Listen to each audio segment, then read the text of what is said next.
Merry Christmas and welcome to Northumberland Zoo on YouTube. My name is Maxine and I work here.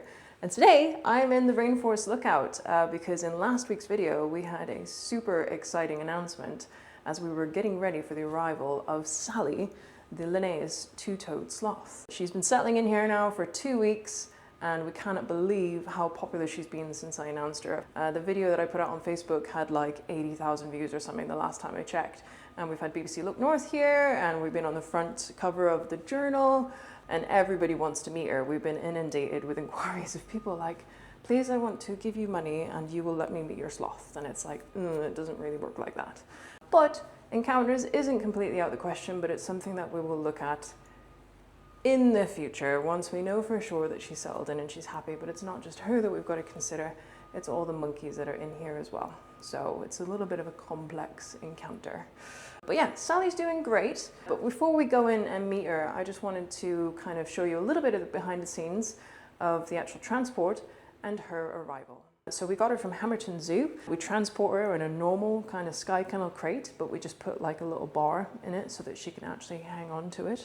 She travelled well. She was a bit stressy at some point. I think when the road was bumpy, she was hissing a little bit. But no, she calmed down towards the end. She was sitting like with her little feet out here, like looking out, seeing what's going on. So have you ever worked with sloth before? I've not, no, so it's exciting. Huh? Yeah, really excited. We put her into the holding cage that we talked about in last week's video. The branches got worn down though. As soon as we let her out, once we put the kebabs out of food, we realised that it probably was definitely not big enough to hold her in there for an extended period of time. But because she'd been on a long journey, we didn't want to mess with her too much, so we left her overnight. And the next morning, she had already put herself back into the crate to bed, which was nice, so we just had to close the door. And we lifted her crate out and we brought it out onto the exhibit and we put it near the sloth box that we made. So we're just opening up the crate next to the base of that tree there to make it hopefully really obvious to Sally when she comes out that that is where she needs to go.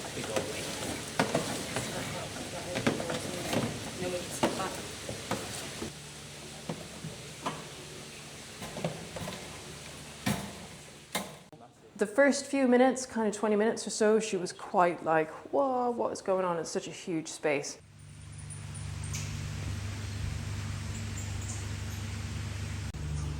I know you're not in uniform, Luce, but how do you think this is going? Yes, ignore the goofy movie t-shirt that I'm wearing. I'm a millennial. It's going well. Like, we kind of anticipated that when we first put her in there, she was going to be very unsure because it's a brand new environment, lots of smells. There's monkeys in here as well. So she was moving around quite quick for a sloth, just finding her bearings, but she's really calmed now. She's moving at a more normal sloth pace. I think what she needs to do is have a really good explore and find an area where she feels relaxed so that she can settle down. Does she test branches before she climbs on them? Because obviously there are some thin ones and there's some thick ones. She'll never fully let go of a solid branch until she's happy that the new branch she's moving to is going to take her weight. They're pretty intelligent. They're highly specialised arboreal species. They hardly ever come to the floor unless they need to go to the toilet, and even then sometimes they just hang off the bottom of a tree. This video was taken in Ecuador, where a sloth was crossing a road.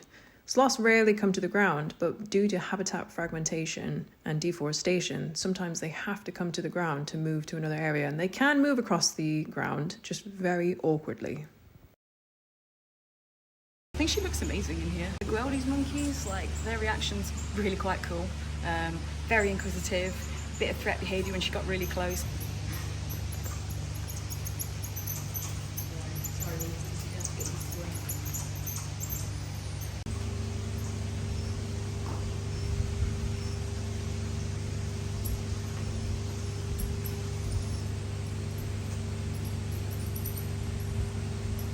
But that's all natural behaviour and it's really cool.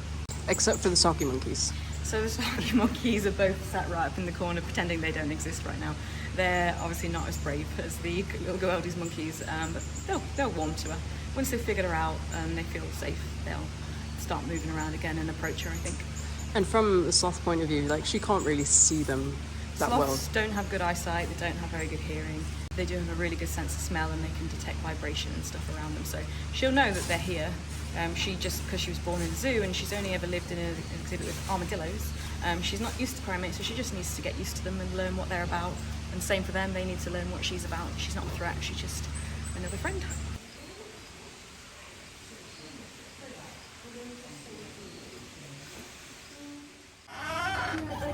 Hello, hi, how's it going?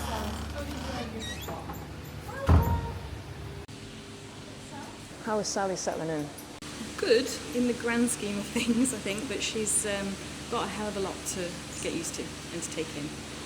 She's got to get used to our ways of feeding her and everything in the enclosure, all the new branching and the plants and finding her way around. She's also got to get used to the smells of the new people. And then there's the monkeys. There's 3 species of monkeys in here. So it's like so much to get used to. It's very overwhelming, I imagine. But considering all that, like, she's actually doing all right. She's pretty much settled in this zone of the rainforest, which is quite cool because it's right in front of the view windows. She likes this bamboo, I think, gives her a nice bit of cover. She's, that we've seen, we don't know what she's doing at night, but she's yet to have discovered the waterfall end. But we think maybe she might have tried to go down for a drink in the stream because we found a piece of her claw. Her claws have grown, to be honest, but it's something we can work on over time. But I think she's snapped one trying to move around on the floor. Hannah spotted it, eagle-eyed Hannah, in the pond this morning. So it looks like that's probably her entire claw, but actually that's probably half of her claw. So she had quite a bit to lose. It didn't go down to the bloody bit, so that's really good.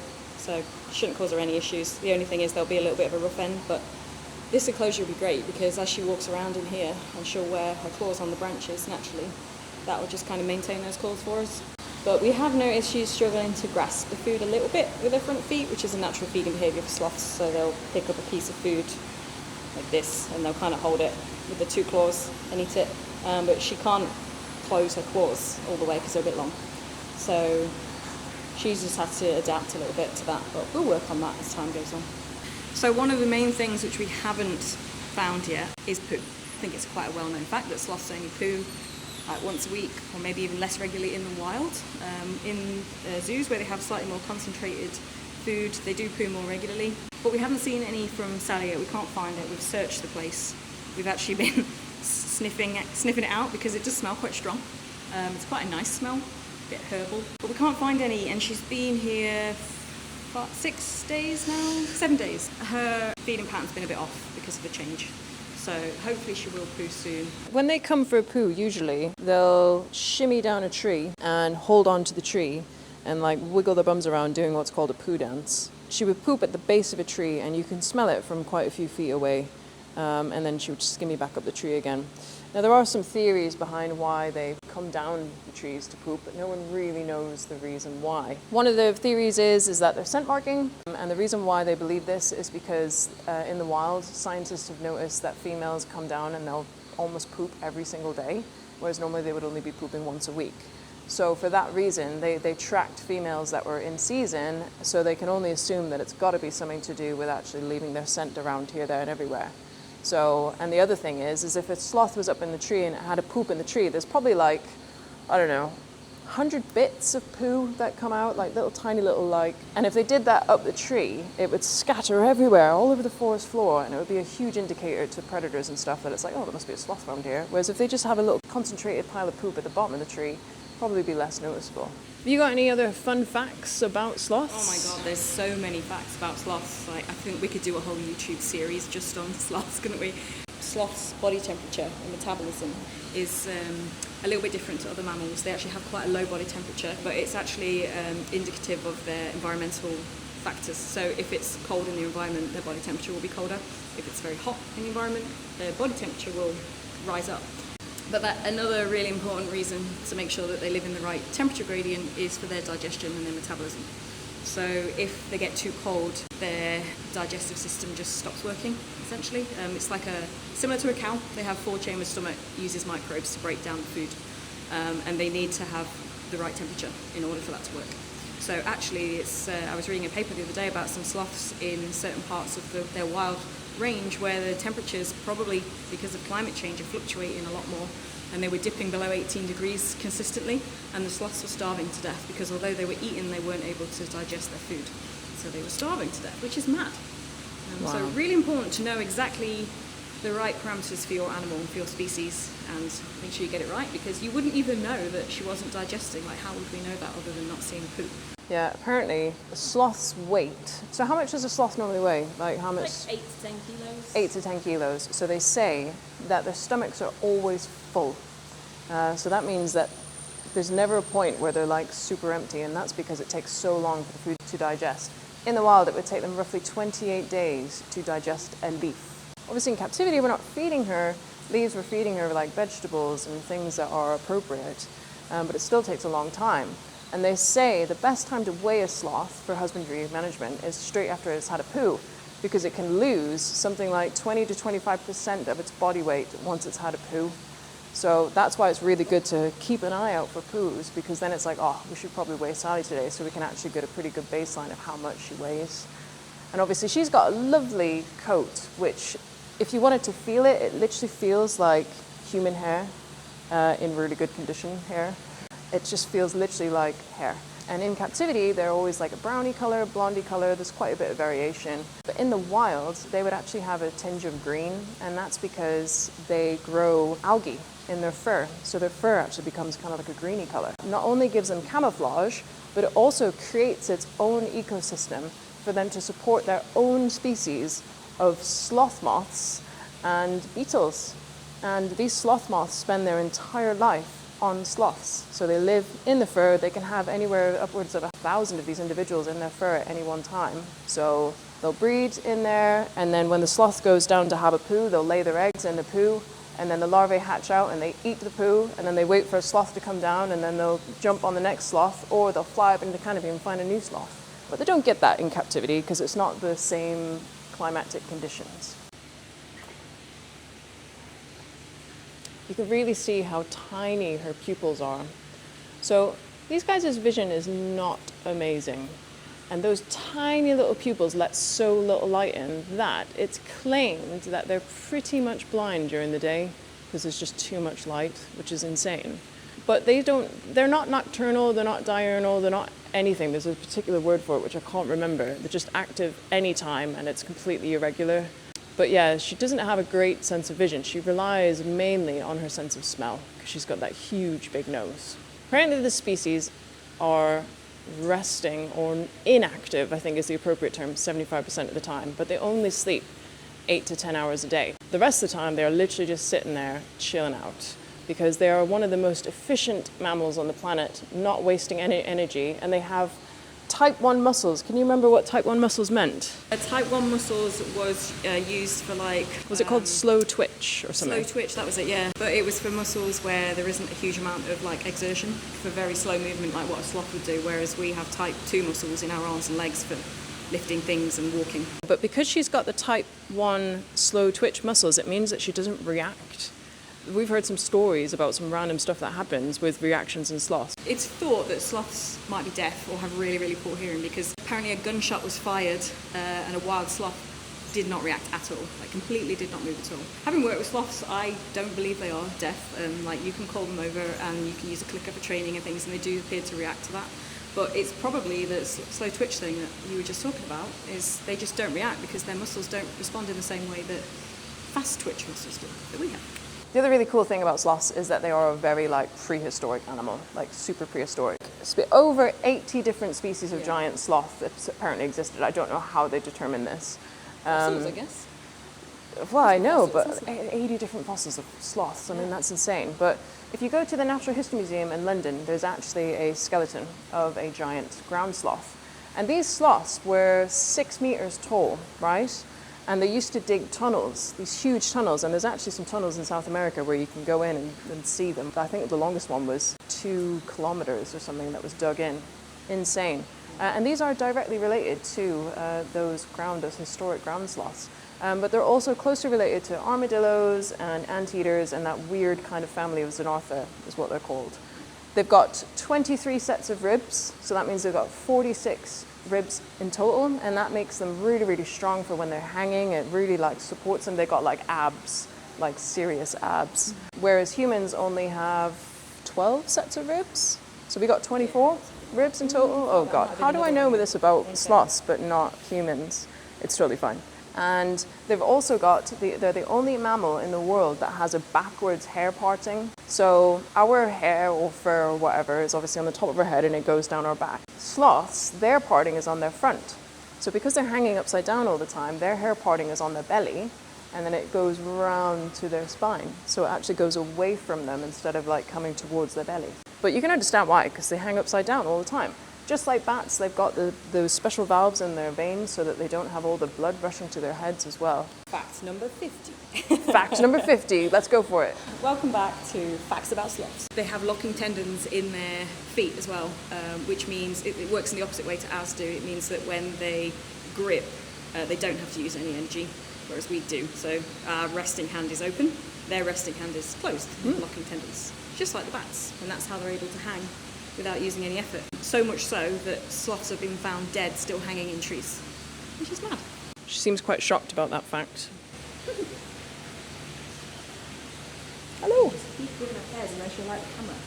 Oh no, we haven't talked about their teeth yet. Look at those teeth, man. What's really interesting about their teeth is that they've got very few teeth, and in the front of their mouth there, on the bottom and on the top, they haven't got anything at all, it's just gums. But the skulls are a really unusual shape, so they've actually got this kind of like protruding jawbone that kind of like comes out like this, and then the top bone like this, so it's like duck lips. And they don't have any enamel on their teeth. And you've actually been caught by a sloth before, haven't you? Yeah, so their canine teeth are so sharp, they like, the bottom ones sit behind the top ones, and they kind of self-sharpen like scissors. And I was just doing some training with a little male recap I used to work with, and I just accidentally just nicked my finger across his tooth, and it sliced my finger. Really sharp, almost like a paper cut, that sharp. So yeah, you do not want to get bitten by a sloth, and because they don't have the enamel, teeth are full of bacteria as well. She's definitely settling in better now. We're on day 6, day 5 in the rainforest, so I think this is really good progress. Just really want to see that poo. We really want to see the poo more than anything. But because they got such poor vision, they will literally spend ages mapping out their habitat. So that's probably one of the reasons why she hasn't gone so far, because she's already mapped this bit. When we first let her out, she spent a lot of time going back and forwards, looking around, testing different things, looking at different areas, and that's because she was building a mental map, because they can't see very well, so that she can memorize where she's going. It's like when you've got a geriatric old dog in the house and you don't want to move the furniture, that's what it's like. We really want to encourage her over there because that's where her box is, and that's where there's some thicker branches over there for her. But if she's chosen to go over here, then that is what it is. And we'll probably wait for her to settle in a bit more, and we'll probably do some more changes then to kind of work around her. I feel like that's enough sloth facts for one day, but there's still so much more to learn about this species. It is definitely one of the most unusual species. I mean, I feel like I say that every time we get a new species. It's super fun because me and Luce, we get to do all the weird research to do all the signage. And that's really cool for us because most of the time we're spending our days doing really boring things. So when we get to learn about a new animal, I mean, we did kind of already know about it. Into your head from like 8 years ago. Yeah. You're like, oh, they have 23 sets of ribs. I remember that. But why do I remember that? Yeah. And yeah, I can't remember to get to the meeting on time at 9 o'clock. No, I know. So it's really cool for us because we've got to design all the cool signage and we've got to know all the cool facts. And then I've got to do these videos and make sure I'm not talking a load of rubbish. But yeah, she's super special. We're so pleased to kind of share her with you. Look at, this is Lucy on a desperate poo search. Well, I thought I smelt it around here earlier, but I think I can just smell her. Thou who smelt it dealt it, Lucy. Yeah. The thing is when you would hope that she hasn't pooped from the tree, but I think that's what Lucy's looking for, is a bit of a scattering of poop. But it would generally be a nice little concise pile. You can smell poo. This is great. This is exciting. Where is it? I don't know. Right, Sally. Come and take a whiff over here. I mean, I was there before and I couldn't smell anything. Oh, hello. Oh, I think she wants some food, Luce. Have you got anything? I'll put it in the basket. Oh, have you? Oh, do you want some of this? Here you go. Positive. Here you go. Here you go. You want it? You got it. She really likes this lettuce, Luce. It's going. The one that was on the diet sheet, Flutterhead. She really likes it. This is going well. I know. I'm going. Well, that's a cost now.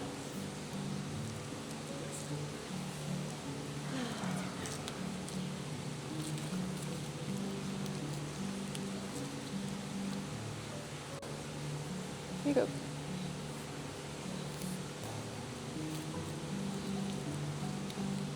All right, sweetie. Here you go. Here you go. You got it. You got it. There you go. Nice. Oh, she likes that.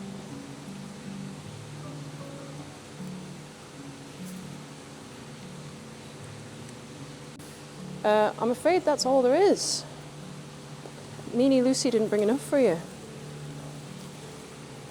Look at how long she is.